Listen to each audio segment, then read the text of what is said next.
Haleluya. Dan satu bagian saya sampaikan buat jemaat hari ini akan kita konsentrasi pada ayat 10 dan ayat yang ke-11. Tapi kita akan baca dari ayat yang ke-7 sampai ayat yang ke-11.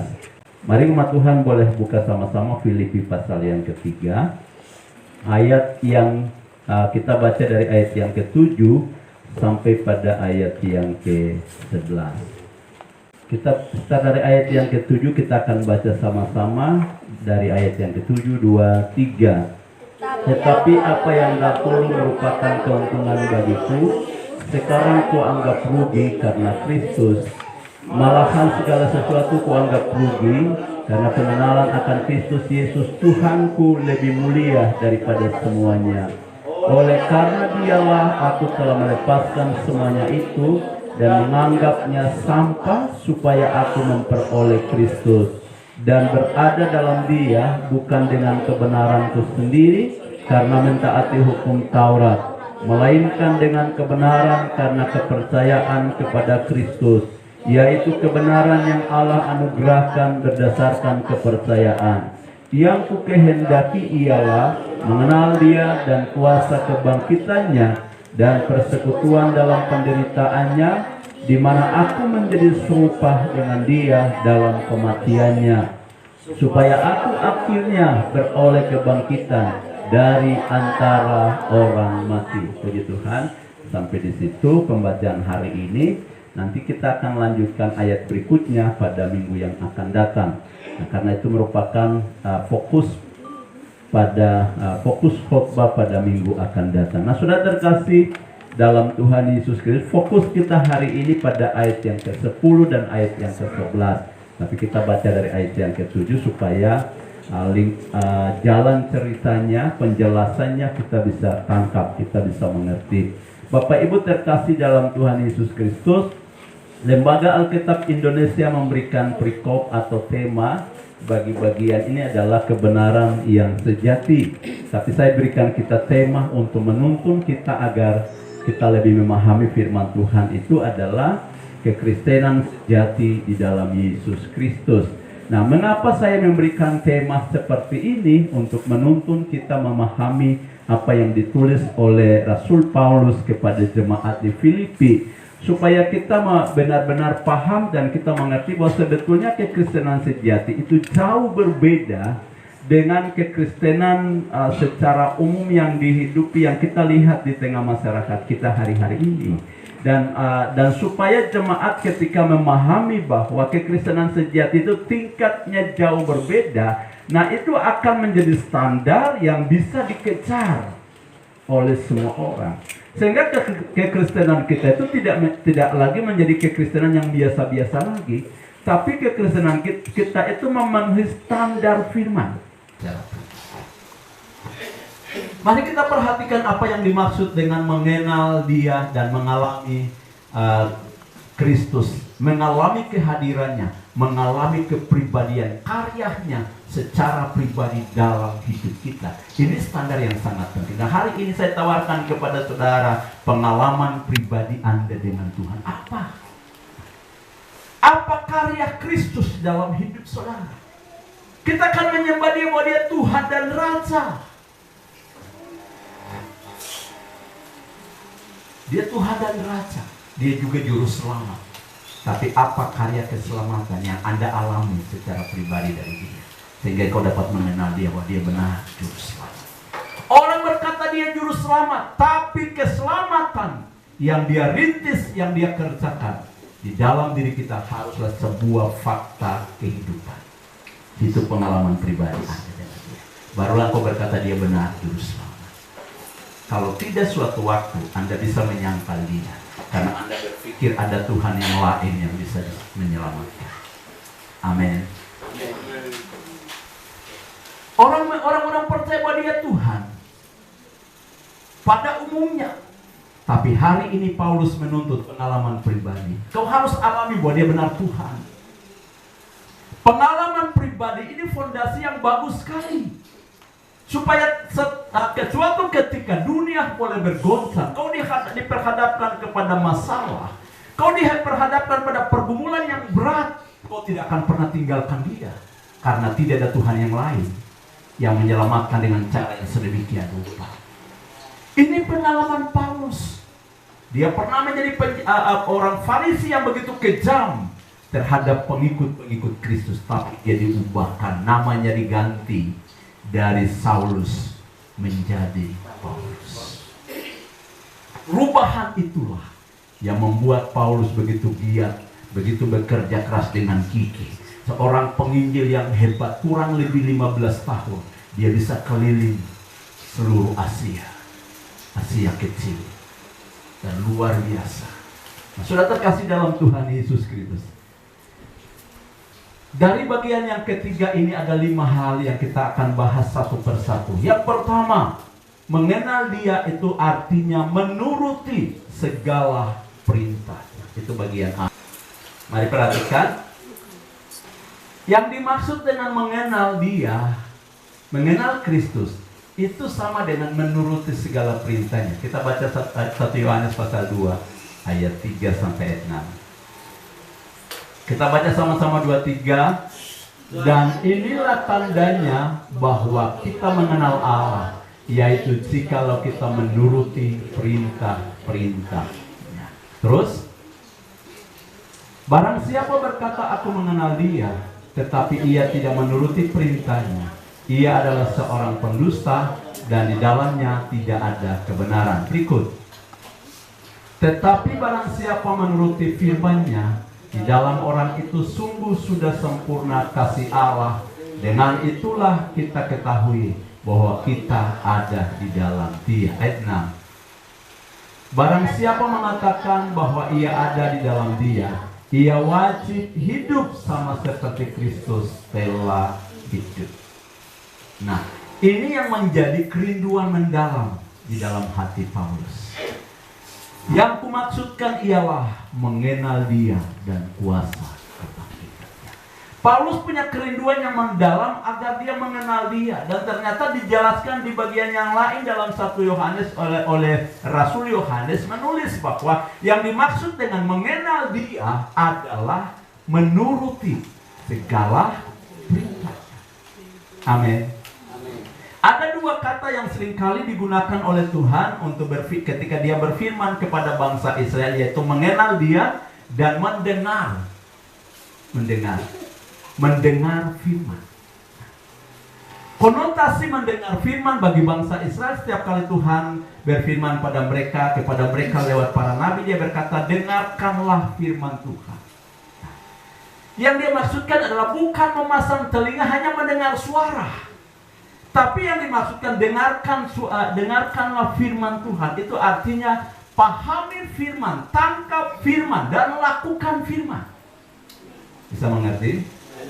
Jadi mendengar firman bagi konteks konsep bangsa Israel itu beda dengan orang lain. Jadi kalau Anda mendengar khotbah, itu artinya bukan hanya mendengar suara saya, tapi menangkap apa yang saya sampaikan dan bersedia untuk apa? Melakukannya. Itu yang namanya mendengar firman. Saudara mengerti? Nah, di sini penjelasannya mengenal Dia itu artinya melakukan. Jadi Yohanes menulis, kembali kepada ayatnya dulu. Oke, kita lihat sama-sama.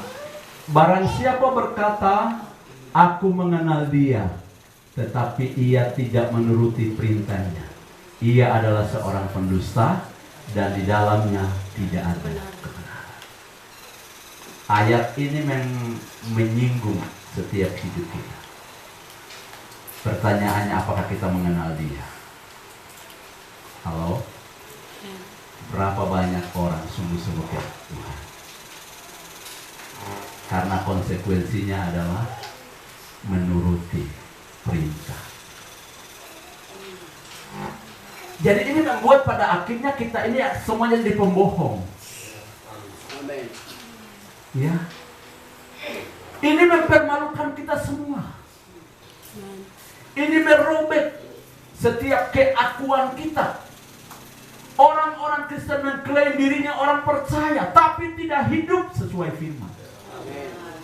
Hanya bangga dengan kalung, dengan mata salib di dada. tapi tidak hidup sesuai. Itu berarti tidak mengenal.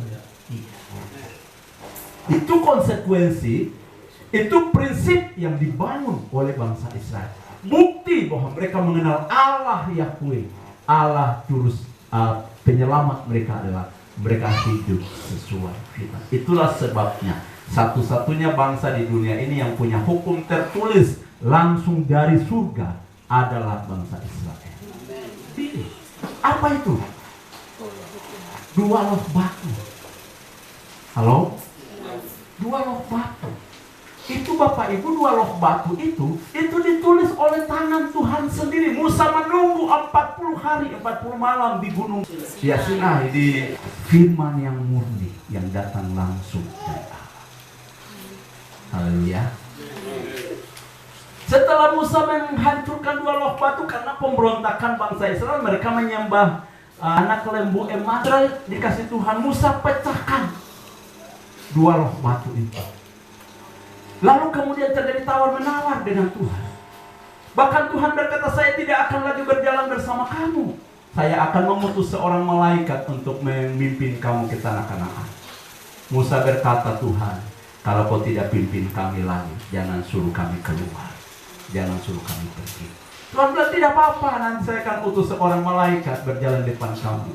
Ada konsekuensi mengapa kalau aku yang berjalan di tengah kamu, sesaat pun aku akan membinasakan kamu. Jadi lebih baik malaikat saja, supaya dia masih tuntun kamu dengan baik-baik. Tapi dengan baik-baik. Musa ngerti konsekuensi dari tidak ada Tuhan di situ. Berbahaya.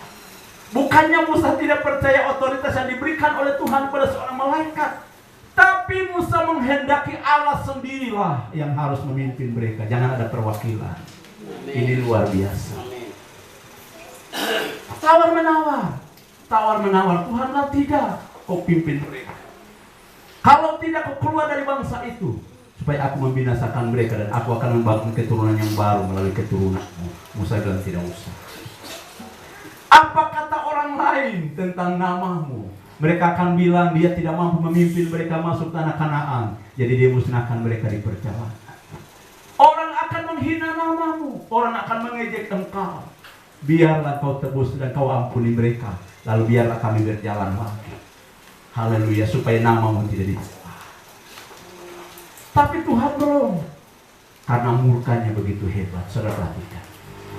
Saya mau beritahu pada jemaat. Kesalahan fatal yang akan mendatangkan kutuk dan murka atas keluarga, atas rumah tangga, atas hidup kita adalah dosa penyembahan berhala. Kalau dosa yang lain itu diampuni, saudara tangkap? Karena itu kesalahan. Kesalahan terhadap Tuhan. Tapi penyembahan berhala itu beda. Karena penyembahan berhala itu menjadikan Tuhan yang lain. Sudah tangkap? Kita menyembah Tuhan lain, bukan dia. Kalau sudah jatuh dalam dosa, kan Anda tetap menyembah dia. Cuma ada kesalahan terhadap Tuhan. Karena pelanggaran terhadap firman.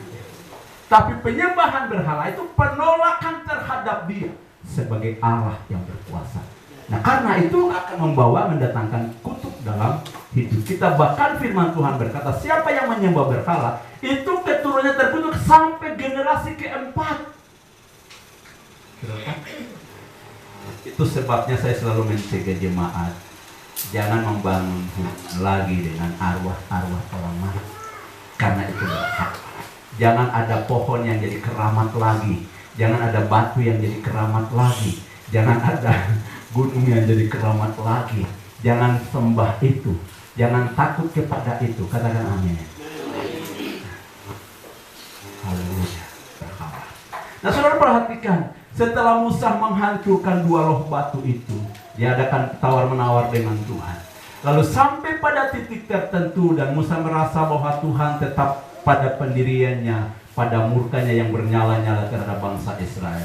Langsung Musa potong kompas. Dia bilang, Tuhan, kalau memang doa saya tidak lagi Tuhan dengar, permohonan pembelaan saya terhadap bangsa Israel tidak lagi Tuhan dengar, maka saya minta satu hal saja supaya habis perkara. Hapuslah namaku dari buku yang pernah kau tulis. Haleluya. Kalau Bapak Ibu lihat seorang hamba Tuhan seperti Musa yang membela bangsa Israel sampai dia siap masuk neraka karena dia bela umat Israel. Ya, Musa bilang, kalau pembelaan saya terhadap umat Israel tidak lagi Tuhan hiraukan, maka satu perkara saya minta, dan hari ini habis perkara. Hapuslah namaku dari buku yang kau tulis itu. Sejak dahulu kala, bangsa Israel tahu bahwa ada satu buku namanya buku kehidupan. Berita tentang buku kehidupan bukan baru disiarkan dalam perjanjian baru, tapi sejak nenek moyang bangsa Israel, mereka sudah tahu ada satu buku namanya buku kehidupan, dan itu ditulis oleh tangan Tuhan sendiri.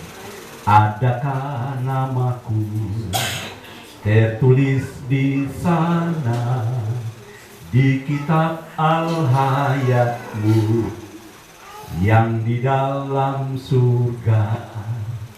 Lagu lama jadi banyak yang belum tahu. Adakah namaku tertulis? Musa tahu ada buku yang ditulis, dan dia tahu persis ada namanya di sana. Musa tahu persis ada buku yang ditulis oleh Tuhan tentang orang-orang percaya di bumi, dan dia tahu namanya juga ada di sana. Karenanya ketika dia mengadakan tawar-menawar dengan Tuhan, dia berkata, kalau begitu hapus saja namaku. Haleluya. Ini pergumulan tingkat tinggi yang akhirnya membuat murka Tuhan menjadi surut. Lalu sampai pada titik ini Tuhan bilang, oke, kalau begitu besok pagi kau bikin 2 batu baru, kau bawa naik ke sini. Jadi Musa pahat lagi 2 batu kapur, itu batu kapur, pahat lagi dan bawa naik. 40 hari lagi dia tunggu di gunung itu, lalu Tuhan menulis ulang untuk kedua kalinya. Gara-gara Musa meminta namanya dihapus dari buku ini. Amin. Ini kualitas doa yang hebat. Kau harus berdoa sampai kau mengenal dia, tahu siapa dia. Kau harus berdoa sampai mengalami terobosan besar. Apa yang tidak pernah terjadi itu terjadi. Saudara perhatikan, siapa yang bisa menawar Tuhan kalau murkanya sudah bernyala-nyala? Tapi Musa hanya dengan satu hal dia bilang, kalau begitu hapus namaku. Akhirnya Tuhan bilang, kalau begitu kau bawa naik 2 batu lagi, aku menulis ulang lagi. Jadi 2 kata, mengenal dia artinya melakukan firman-Nya, mendengar suaranya artinya melakukan firman. Jadi 2 kata ini sama. Mengenal dia juga sama dengan melakukan firman-Nya, mendengar dia juga sama dengan melakukan firman. Jadi artinya mengenal, mendengar dia, dan mengenal dia. Nah saudara, Paulus berkata, yang aku kehendaki adalah mengenal dia. Bahkan ayat-ayat terakhir Paulus berkata, bukan aku telah menangkapnya, tapi aku berpikir aku belum menangkap, dan aku harus mengejarnya sampai aku menangkap. Hari ini artinya begini, kita sudah melakukan firman, tapi berpikirlah bahwa kau belum melakukannya, dan lakukan lagi. Namun saudara, Paulus sudah mencapai tingkat iman yang begitu tinggi, tapi dia menganggap apa yang dicapai itu belum sempurna, dan dia masih mengejar sesuatu. Berapa banyak orang Kristen seringkali bosan karena terus melakukan firman, Paulus berkata, justru itu belum cukup, aku harus mengejar lagi. Amin. Berapa banyak orang merasa cukup dengan kekristenannya hari ini? Dengar baik-baik, masih ada tingkat yang lebih tinggi yang harus engkau kejar. Ya, kalau kau merasa cukup dengan kekristenanmu hari ini, sementara firman Tuhan berkata, menjelang kedatangan Kristus kali kedua, tantangan akan dilipat gandakan, kejahatan akan dilipat gandakan. Apakah kekristenan Anda hari ini mampu meloloskan Anda dari tantangan besar yang akan datang? Dengar baik-baik. Corona yang begitu hebat mestinya mengingatkan orang-orang bahwa itu merupakan salah satu tanda kedatangan Kristus kali kedua, dan mestinya gereja penuh dengan orang-orang. Tapi begitu ganasnya corona ini, orang masih tetap jauh dari Tuhan. Karena memang stabilitas rohaninya berpengaruh. Kalau tingkat rohaninya belum sanggup untuk terobos dalam masa kesukaran seperti ini. Haleluya. Belum mampu bertahan. Haleluya. Yang harusnya mengubah paradigma orang, tapi orang masih tetap hari Minggu ke pasar. Karena soal perut, imannya belum sanggup mengatasi kesukaran. Kenapa? Karena melakukan firman lalu kemudian bosan dan merasa sudah cukup. Dengar baik-baik. Paulus berkata, iman hari ini belum cukup dan aku harus mengejar sesuatu yang lebih lagi. Sampai dia berkata, yang kukehendaki adalah mengenal Dia dan kuasa kebangkitan. Bagian yang kedua dari hal yang pertama ini. Hal yang kedua dari bagian yang ketiga. Nah, sudah perhatikan, yang kedua adalah mengalami keserupaan dengan Kristus dalam kematian. Ayat yang berikutnya. Kalimat berikutnya. Yang kukehendaki ialah mengenal Dia dan kuasa kebangkitannya dan persekutuan dalam penderitaannya, di mana aku menjadi serupa dengan Dia dalam kematian. Nah, kita akan bahas mengalami penderitaan, mengalami kebangkitan, tapi saya urutkan ini. Jadi kita mulai dengan menjadi serupa dengan kematian. Roma pasal 6 ayat 5 sampai ayat 11. Sebab jika kita telah menjadi satu dengan apa yang sama dengan kematiannya, kita juga akan menjadi satu dengan apa yang sama dengan kebangkitannya. Karena kita tahu bahwa manusia lama kita telah turut disalibkan, supaya tubuh dosa kita hilang kuasanya, agar jangan kita menghambahkan diri lagi kepada dosa. Sebab siapa yang telah mati, ia telah bebas dari dosa. Jadi jika kita telah mati dengan Kristus, kita percaya bahwa kita akan hidup juga dengan Dia. Karena kita tahu bahwa Kristus sesudah Ia bangkit dari antara orang mati, tidak mati lagi, maut tidak berkuasa lagi atas Dia. Sebab kematiannya adalah kematian terhadap dosa, satu kali dan untuk selama-lamanya. Dan kehidupannya adalah kehidupan bagi Allah. Demikianlah kehendaknya kamu memandangnya, bahwa kamu telah mati bagi dosa, tetapi kamu hidup bagi Allah dalam Kristus Yesus. Ya. Matius pasal 16 ayat 24. Lalu Yesus berkata kepada murid-muridnya, setiap orang yang mau mengikuti aku, ia harus menyangkal dirinya, memikul salibnya dan mengikut aku. Karena barang siapa mau menyelamatkan nyawanya, ia akan kehilangan nyawanya. Tetapi barang siapa kehilangan nyawanya karena aku, ia akan memperolehnya. Apa gunanya seseorang memperoleh seluruh dunia tetapi kehilangan nyawanya? Dan apakah yang dapat diberikannya sebagai ganti nyawanya? Iya. Mengalami keserupaan dengan Kristus dalam kematian yang disampaikan dalam Roma, tulisan Paulus juga kepada jemaat Roma, dan kemudian disampaikan langsung oleh Yesus pada bagian ini. Barang siapa hendak mengikut aku, dia harus menyangkal diri dan memikul salib. Jadi orang tidak bisa memikul salib kalau dia masih hidup dalam keakuannya.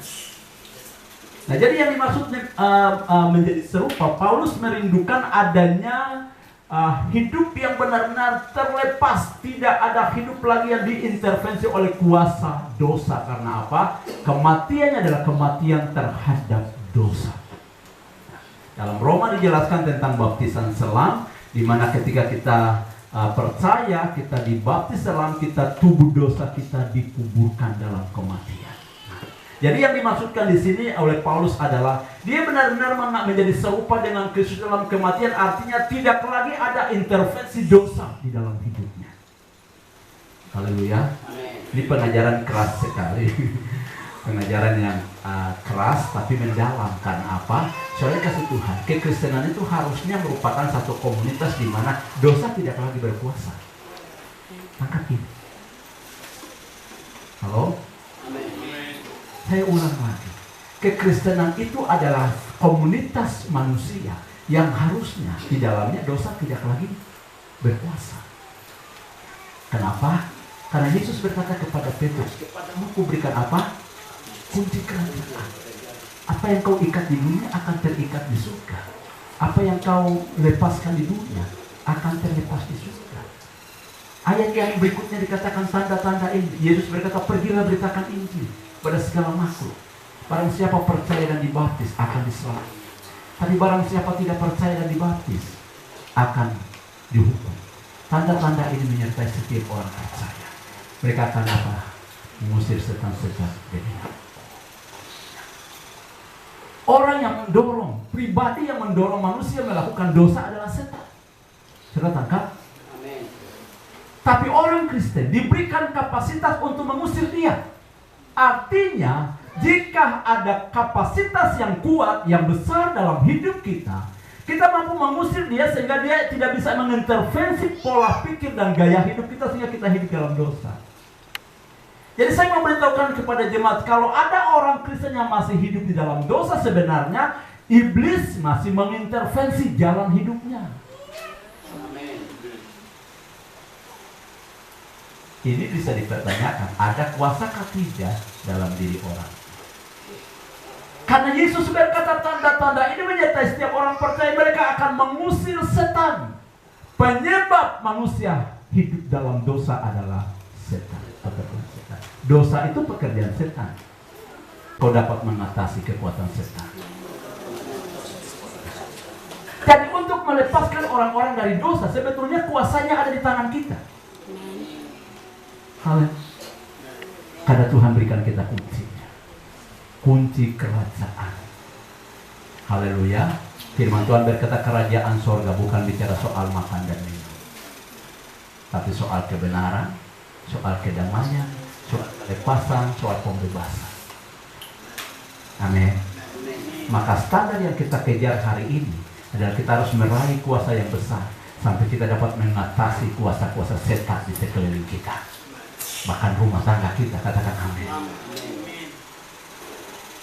Bahkan orang-orang yang kita kasihi. Haleluya, haleluya. Nah, saudara terkasih dalam Tuhan Yesus Kristus. Jadi yang Paulus maksudkan mengalami keserupaan dan kematiannya adalah dia mengejar sampai dia benar-benar alami bahwa hidupnya tidak lagi diintervensi oleh kuasa dosa. Ini menjadi standar yang harus kita kejar. Amin, saudara. Kalau kita mungkin seringkali masih diintervensi oleh kuasa dosa, seringkali masih sedikit-sedikit mulut kita masih sedikit-sedikit masih ucapkan kata-kata yang sedikit-sedikit, dengar baik-baik. Kita harus mengatasinya. Amin. Tangan kita, firman Tuhan Yesus berkata kalau tangan kananmu melakukan kejahatan, penggal dan buang. Kalau mata kananmu jahat, cungkil dan buang. Perhatikan. Artinya harus bisa diatasi. Jadi Paulus sedang memberitakan sesuatu yang begitu kuat bagi orang jemaat di Filipi tentang standar kekristenan yang benar. Jadi saudara terkasih dalam Tuhan, kekristenan sejati itu adalah lingkup kehidupan, sebuah dinamika kehidupan, sebuah komunitas di mana dosa tidak lagi ada. Haleluya. Di ayat yang lain dijelaskan begini, kalau masih ada dosa di dalam jemaat itu sebagai tanda noda kekafiran. Bayangkan ketika saya katakan seperti ini, kita bisa bayangkan berapa besar noda kekafiran di tengah kekristenan hari-hari ini. Kita yang mungkin seringkali berpikir tidak apa-apa, dosa sedikit tidak apa-apa. Dengar baik, bukan tidak apa-apa, itu ada apa-apanya. Amin. Karena harusnya kita sudah keluar. Karena kita telah menjadi serupa dengan kematian. Jadi bukan sekedar Anda dan saya dibaptis. Jangan puas ketika kita ditenggelamkan. Jangan puas ketika kita diselamkan. Jangan puas ketika kita mau. Itu belum cukup. Tapi yang Paulus maksudkan adalah supaya kuasa dosa itu benar-benar mati. Dan tubuh kita dibebaskan. Karenanya firman Tuhan berkata tubuhmu adalah baik roh, baik Allah. Tingkat ini yang dikejar oleh Paulus, dan dia menuliskannya kepada jemaat Filipi agar jemaat Filipi bergerak ke sana sampai dosa tidak lagi berkuasa dalam mulut kita, di mata kita, di tangan kita, dan di jalan hidup kita. Kata-kata Amin. haleluya. Bagian C, mengalami kuasa kebangkitan Kristus. Petrus pasal 1 ayat yang ketiga. 1 Petrus pasal 1 ayat yang ketiga. Terpujilah Allah dan Bapa Tuhan kita Yesus Kristus, yang karena rahmat-Nya yang besar telah melahirkan kita kembali oleh kebangkitan Yesus Kristus dari antara orang mati kepada suatu hidup yang penuh pengharapan. Iya. Kolose pasal 3 ayat 1. Karena itu, kalau kamu dibangkitkan bersama dengan Kristus, carilah perkara yang di atas, di mana Kristus ada duduk di sebelah kanan Allah. Oke. Nah, saudara kasih Tuhan, kuasa kebangkitan Kristus itu ada dua pengertian. Yang pertama adalah hidup yang berkemenangan yang kita raih di bumi ini setelah kita percaya kepada Yesus, di mana tubuh dosa kita itu hilang kuasanya dan kita hidup dalam kemenangan. Artinya hidup kita bebas dari dosa. Ini yang dimaksud dengan keselamatan. Saudara tangkap baik-baik. Jadi keselamatan itu bukan saja berbicara tentang surga yang akan datang. Keselamatan itu tidak hanya bicara tentang hidup kekal yang akan datang, tapi keselamatan sisi pertama itu merupakan pengalaman hidup di dunia ini di mana kita bebas dari dosa. Tadi kita mati terhadap dosa, sekarang kita bebas dari dosa. Itu makna dari kebangkitan Kristus. Jadi Paulus berkata, di mana aku mengenal Dia dan mengalami kuasa kebangkitannya. Artinya mengalami hidup yang berkemenangan, hidup yang tidak lagi ditekan oleh dosa, hidup yang bebas dari dosa, hidup yang sanggup mengatasi dosa, dan hidup yang selalu menang terhadap perkara duniawi. Itu yang dirindukan oleh Paulus. Berapa banyak kita rindu mengalami kuasa kebangkitan Kristus. Hidupmu harus selalu menang. Walaupun kejahatan ada di sekeliling kita, kita melihatnya, kita bersentuhan dengan orang-orang yang melakukan, tapi kita tidak terkontaminasi. Ini namanya hidup dalam kemenangan. Haleluya. Jangan bilang kamu masih jadi manusia. Beda. Ada manusia yang masih hidup belum diselamatkan, ada manusia yang sudah diselamatkan. Nah, kita ini sudah diselamatkan. Haleluya. Karena saya jelaskan tentang dunia dalam dua pengertian. Dunia dalam pengertian pertama adalah tentang bumi, kosmos, planet ini yang kita hidup ini. Tapi dunia dalam pengertian yang lain adalah sistem yang jahat. Orang-orang masyarakat pada umumnya yang hidup dalam kejahatan itu disebut duniawi. Tapi kita bukan lagi manusia duniawi. Kita manusia, tapi hidup kita sudah diselamatkan. Katakan pada samping kiri kanan, aku sudah diselamatkan. Nah, sekarang Bapak Ibu yang dikasih Tuhan, apakah Paulus belum diselamatkan sehingga dia mendambakan? Ini tidak. Dia sudah diselamatkan, tapi dia merindukan agar dia benar-benar bebas dari dosa. Dan hidup seperti inilah menurut konsep Paulus layak bagi hidup kekal yang akan datang. Jadi kalau kita bicara tentang hidup kekal yang akan datang, maka hal pertama yang harus kita jadi PR besar bagi kita adalah, adakah kita bebas dari dosa hari ini? Sebab ini penentu kekekalan yang akan datang. Kalau kau bicara surga yang akan datang sementara kau masih syarat, halo? Itu artinya tidak akan memenuhi syarat. Sebab pada akhirnya tubuh ini harus mengalami apa? Kebangkitan. Ini bagian terakhir khotbah hari ini.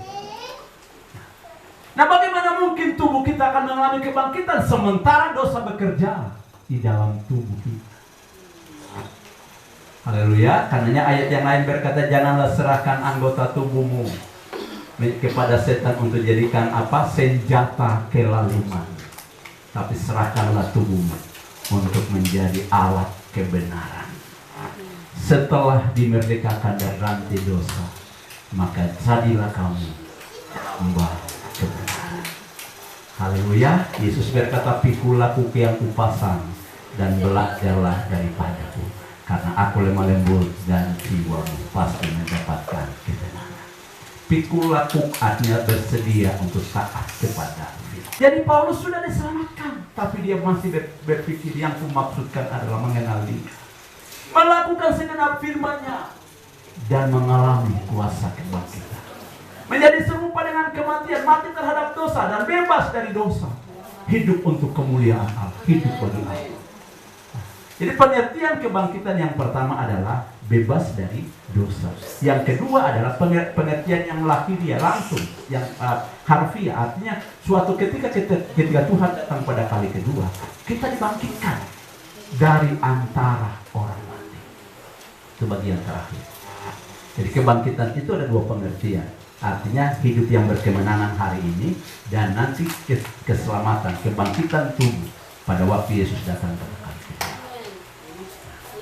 Haleluya, karena firman Tuhan kita dia bangkit untuk Allah.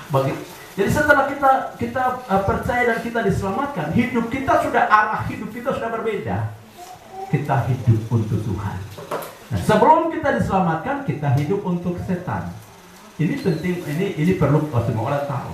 Sebelum Anda dan saya diselamatkan, hidup kita benar-benar menjadi alat setan. Tapi setelah kita diselamatkan, kita itu menjadi alat kemuliaan bagi Tuhan. Berapa banyak orang percaya dia telah menjadi alat kemuliaan bagi Tuhan hari ini? Nah, kita harus kejar satu tahap lagi. Bagian D, sudah perhatikan? Bagian D, mengalami persekutuan dalam penderitaan Kristus. 2 Timotius pasal 3 ayat 12. Memang setiap orang yang mau hidup beribadah di dalam Kristus Yesus akan menderita aniaya. Iya. Nah, oke. Benar. Ya, Bapak Ibu yang dikasih Tuhan, setelah kita diselamatkan, kita tidak hidup enak-enak.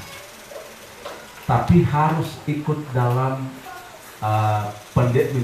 mengalami penderitaan Kristus.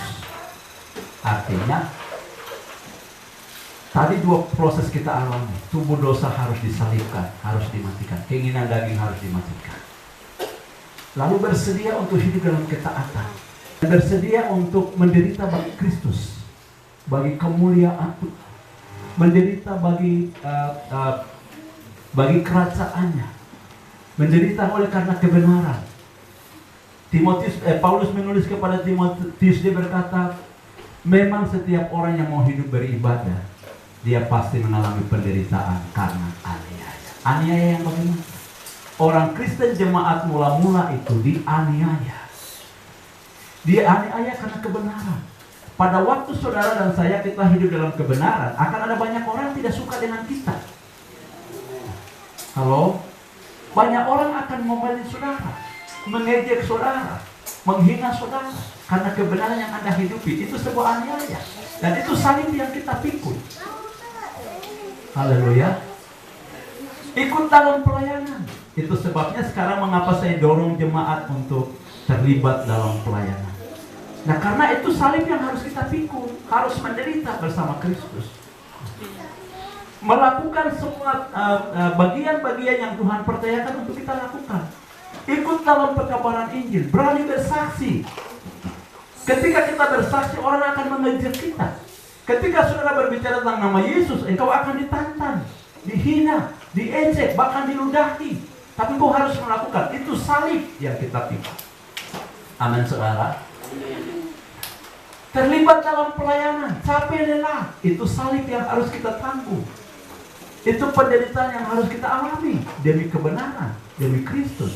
Berani bertahan dalam hidup yang benar, berani menantang orang-orang. Meskipun orang-orang tidak suka dengan kita, itu penderitaan yang harus kita alami. Nah, saudara perhatikan, ada banyak orang tidak ingin ambil risiko ini. Sementara Paulus berkata, aku harus mengalami penderitaan Kristus dalam hidupku. Di ayat yang lain dia tulis, setiap hari kami bawa kematian Kristus dalam tubuh kami. Dalam pekabaran Injil dia tidak takut mati, dia berani. Bahkan Petrus sendiri berani. Mereka berkomitmen untuk menderita karena nama Yesus. Berapa banyak orang mau menderita karena nama Yesus? Haleluya. Memang untuk menderita karena nama Yesus, banyak orang tidak ingin ambil resiko ini. Tapi Paulus berkata, itu standar. Haleluya. Pada waktu saudara berdoa panjang lebar, orang menunggu Anda berdoa terlalu lama, orang akan menghina saudara.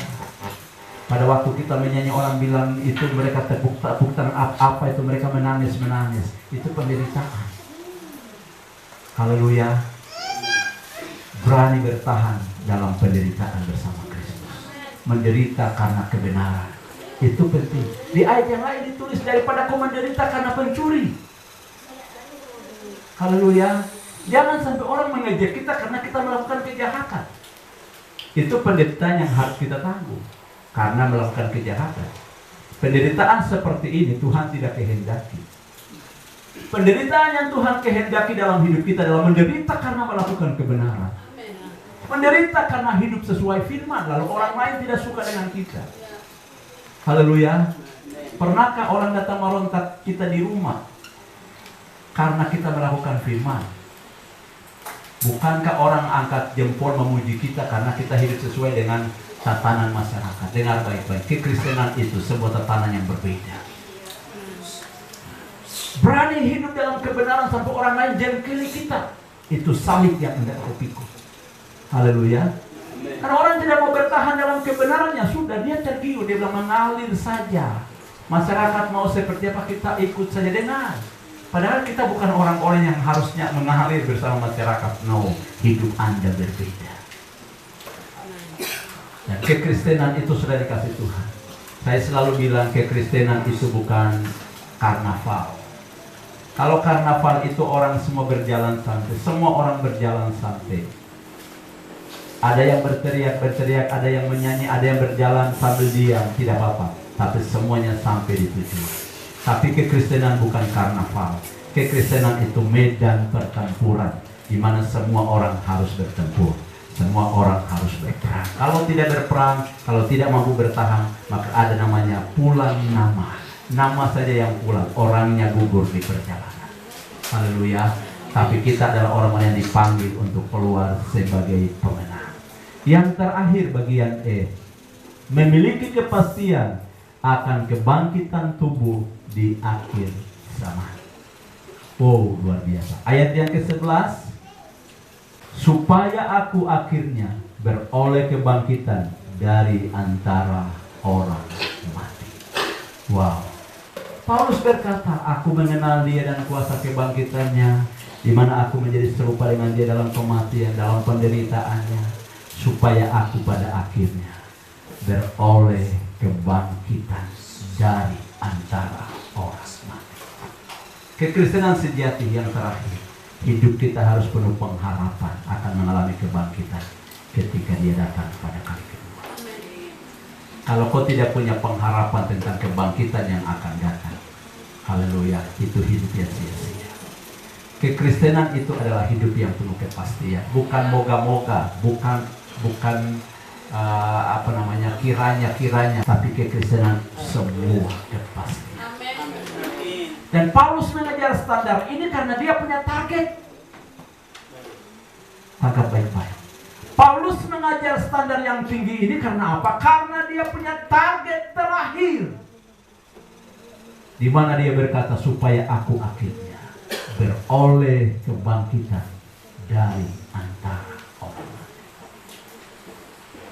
Saya perhatikan, sebelum perjanjian baru, sebelum para rasul menulis tentang kebangkitan orang mati, itu jauh sebelumnya orang Israel sudah tahu bahwa ada namanya kebangkitan orang mati pada akhir zaman. Waktu Yesus bercakap-cakap dengan Marta, dia berkata, Marta berkata, ya aku tahu bahwa Lazarus akan bangkit pada waktu orang-orang akan mengalami kebangkitan di akhir zaman. Tapi Yesus berkata, barang siapa hidup dan percaya kepadaku, dia akan hidup. Barang siapa percaya kepadaku, dia akan hidup walaupun ia sudah mati. Haleluya. Nah, artinya bagian terakhir ini mempersiapkan kita. Kalau Anda hadapi kematian, jangan takut. Ya pasti takut. Tapi Paulus berkata, supaya akhirnya aku memperoleh kebangkitan di antara orang-orang mati. Tangkap bahasa ini. Coba ditampilkan. Supaya aku akhirnya beroleh kebangkitan dari antara orang mati.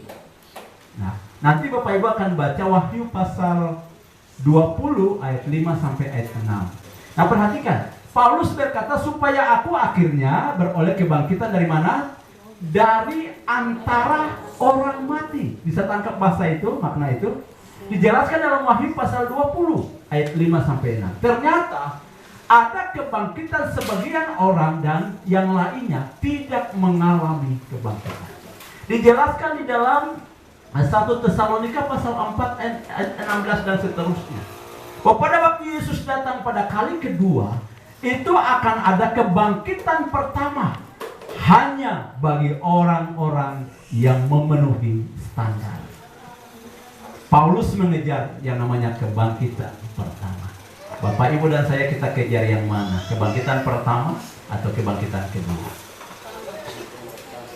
Yang pertama. Mari kita sepakat yang pertama. Haleluya.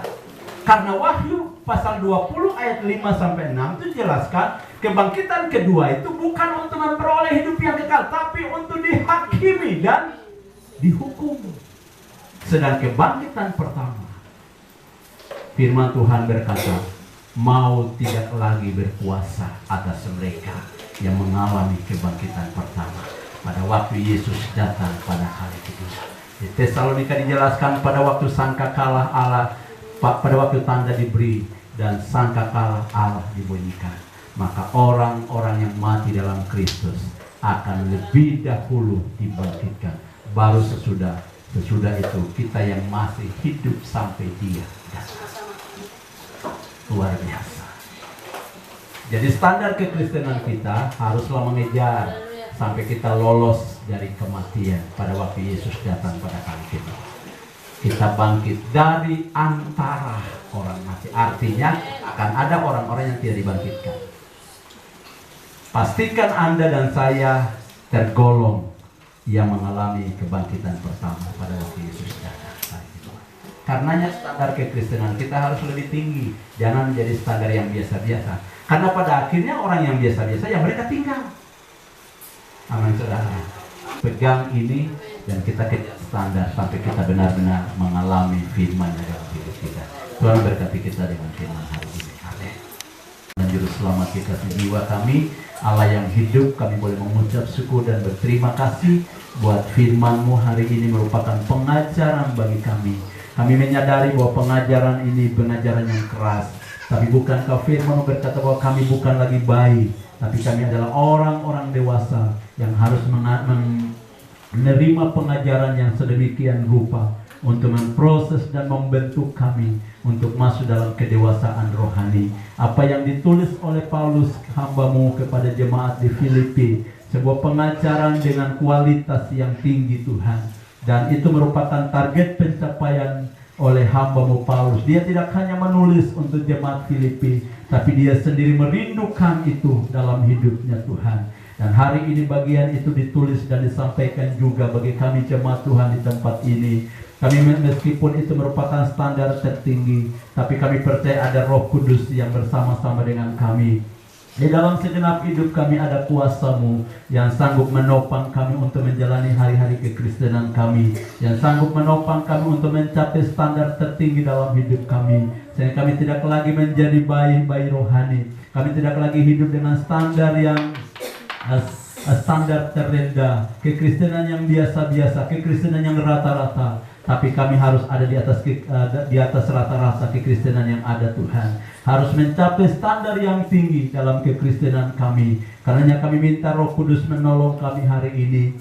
Hamba menyampaikannya secara panjang lebar ya Tuhan. Karena hamba punya kerinduan agar setiap kami bergerak dalam dimensi yang dikehendaki oleh Paulus dalam tulisannya ini Tuhan. Dan oleh karena itu kami rindu Roh Kudus ada di tengah-tengah kami. Sebab tidak ada seorang pun mampu mencapai standar ini dan bertumbuh secara maksimal kalau tanpa campur tangan-Mu ya Roh Kudus dalam hidup kami. Kami butuh Roh Kudus dalam hidup kami hari ini. Roh Kudus pegang tangan kami dan kuatkan, teguhkan, topang kami, bimbing kami Bapa. Mampukan kami untuk melakukan firman. Sebab melakukan firman itu identik dengan mengenal Engkau dengan benar Tuhan. Bapa di sorga, terima kasih kalau dalam perjalanan hidup kami Kami seringkali mengaku mengenal Engkau, tapi tidak sepenuh melakukan firman-Mu. Tuhan, ampuni kami dan hari ini Kau celikan mata rohani kami untuk mengerti bahwa mengenal Engkau itu sama dengan melakukan firman. Orang yang melakukan firman itu adalah tanda bahwa dia mengenal Engkau, Tuhan. Karena biarlah Tuhan menuntut setiap kau untuk melakukan firman dan melakukan segenap perintah-perintah yang Kau sampaikan lewat firman-Mu bagi kami. Dan kami bersedia untuk hidup dalam ketaatan kepada-Mu Bapa. Bahkan mengalami keserupaan dengan Engkau dalam kematian. Artinya tubuh dosa kami harus hilang kuasanya, dan kami hidup dalam kemenangan ya Tuhan. Bebaskan dan selamatkan setiap orang yang mendengar firman-Mu hari ini.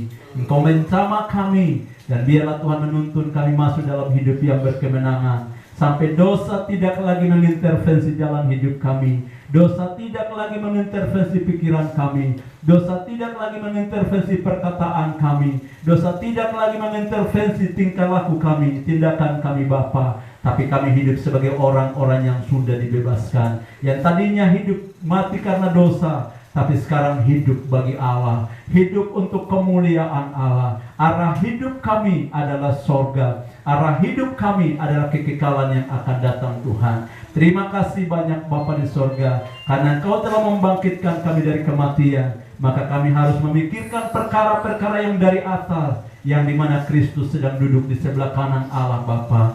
Bapa di sorga, terima kasih hendaknya setiap pikiran terarah ke surga.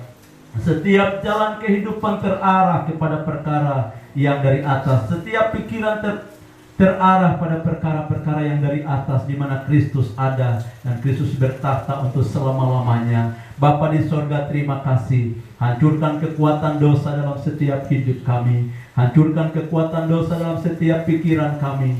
Perkataan-perkataan kami yang seringkali mengandung dosa hari ini, Engkau basuh setiap mulut dan lidah kami. Engkau basuh pikiran-pikiran kami. Engkau basuh hati-hati kami. Engkau basuh tangan dan seluruh hidup kami. Engkau bersihkan dengan kuasa darah-Mu.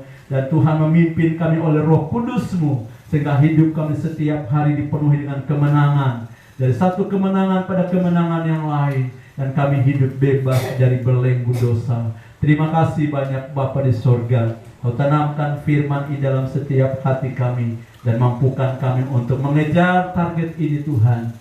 Sebab Paulus berkata, aku melupakan apa yang di belakangku dan berlari menghadapkan diri pada apa yang di depan, dan berlari kepada tujuan, yaitu panggilan sorgawi. Hamba percaya bahwa setiap orang telah dipanggil oleh panggilan sorgawi. Karenanya Tuhan, apapun yang di belakang kami adalah perkara duniawi, harus kami tinggalkan. Haleluya, harus kami tinggalkan. Dan kami mengarahkan diri kepada apa yang di depan kami, dan berlari kepada tujuan. Sebab hamba-Mu Paulus berkata, supaya akhirnya dia pun turut serta dalam kebangkitan di antara orang mati pada waktu Engkau datang pada kali kedua. Kiranya konsep ini, kiranya prinsip ini mengubah jalan hidup kami untuk selama-lamanya. Kiranya prinsip ini mengubah jalan pikiran kami untuk selama-lamanya.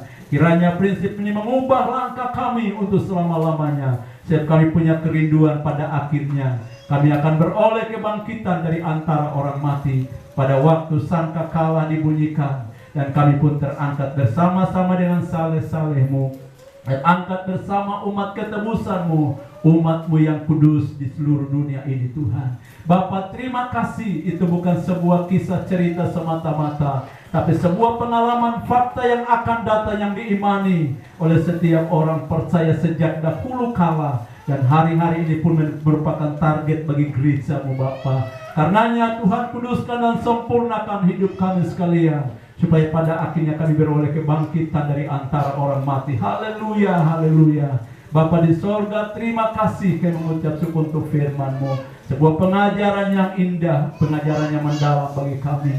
Mari Roh Kudus tanamkan itu, meceraikan itu dalam setiap hati kami, dimanapun kami pergi dan kami berada. Tapi kami hidup sesuai firman-Mu. Arah hidup kami untuk kemuliaan-Mu Tuhan. Terpuji Dikau ya Tuhan oleh karena kasih-Mu. Sempurnakan pemberitaan firman hari ini. Meski ada begitu banyak kata hamba ucapkan, tapi ku percaya hanya satu kata, satu kalimat yang merupakan suara Tuhan secara perseorangan, itu menyentuh hati dan jiwa kami dan mengarahkan kami pada perkara kekal ya Tuhan. Sehingga kami akan hidup bagi kemuliaan Allah hari ini. dan untuk selama-lamanya. Terpuji namamu, kami bersyukur untuk firman-Mu di dalam nama Yesus Kristus Tuhan dan Juru Selamat kami. Haleluya, haleluya, haleluya. Amin.